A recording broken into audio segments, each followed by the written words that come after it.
Perkenalkan, nama saya Fernanda Bagaskara Sormin dari Fakultas Hukum. Saya akan menganalisa pasal 378 tentang penipuan. Pasal 378 KUHP berbunyi barang siapa dengan maksud untuk menguntungkan diri sendiri atau orang lain secara melawan hukum dengan memakai nama palsu atau martabat palsu, dengan tipu muslihat atau rangkaian kebohongan, menggerakkan orang lain untuk menyerahkan barang sesuatu kepadanya, atau supaya memberi hutang maupun menghapuskan piutang, diancam karena penipuan dengan pidana penjara paling lama 4 tahun. Dalam undang-undang yang mengatur terkait tindak pidana penipuan ialah KUHP pasal 378. Namun dalam dunia maya adalah Undang-Undang Nomor 11 Tahun 2008 tentang Informasi dan Transaksi Elektronik yang sekarang sudah direvisi menjadi Undang-Undang Nomor 19 Tahun 2016 tentang Informasi dan Transaksi Elektronik. Dalam Undang-Undang ITE mengatur segala hal terkait dengan hal-hal kejahatan yang dilakukan di media sosial atau media elektronik. Secara spesifik, jika kita melihat Undang-Undang ITE ini, pasal yang mengatur tentang penipuan berbasis online terdapat pada pasal 28. Dalam konsep pemidanaan kasus penipuan jual beli online, maka pasal yang digunakan bukan KUHP lagi, melainkan menggunakan Undang-Undang Informasi dan Transaksi Elektronik. Jadi, secara konsep, pemidanaan yang dilakukan pada kasus kejahatan tindak pidana penipuan online lebih terpaku dan tertuju pada Undang-Undang ITE, bukan KUHP. Lalu, konsep pemidanaan yang lainnya adalah dalam Undang-Undang ITE.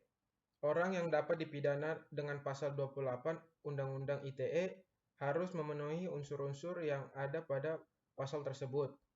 Utamanya adalah kejahatan itu dilakukan melalui online, media sosial, ataupun media elektronik lainnya. Jika berbicara kontribusi KUHP, secara konsep pemidanaan bukan terletak pada pelaksanaan pada pelaku kejahatan penipuan online, cuman kontribusi KUHP. Khususnya pada buku 2 KUHP dalam bab 25 dari pasal 378 sampai dengan pasal 395 yang mengatur tentang penipuan terletak pada konsep hukumnya yang dapat dikembangkan oleh pemerintah menjadi undang-undang khusus yang sekarang menjadi Undang-Undang Informasi dan Transaksi Elektronik yang mengatur lebih konkret terkait dengan segala jenis kejahatan yang dilakukan di media sosial atau online, termasuk terkait dengan konteks penipuan online, seperti yang tertera pada pasal 28 Undang-Undang ITE.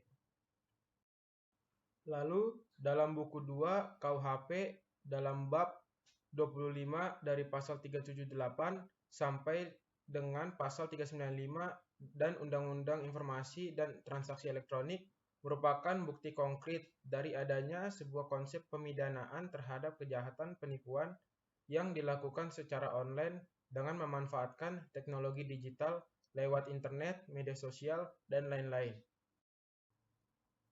Maka dari itu, negara hukum tidak diperkenankan untuk melakukan tindakan sewenang-wenang kepada warga negara, dan kekuasaannya perlu dibatasi. Negara Indonesia yang merupakan negara hukum memiliki konsep untuk mengatur tiap regulasi dengan tidak adanya kesewenangan dari berbagai pihak. Hukum yang berlaku diharapkan dapat memberikan keadilan dan kepastian hukum dari pihak-pihak yang dirugikan dalam tindak pidana penipuan online. Penipuan secara online pada dasarnya memiliki kesamaan dengan penipuan konvensional, dengan terdapatnya korban dan pelaku dalam tindak pidananya.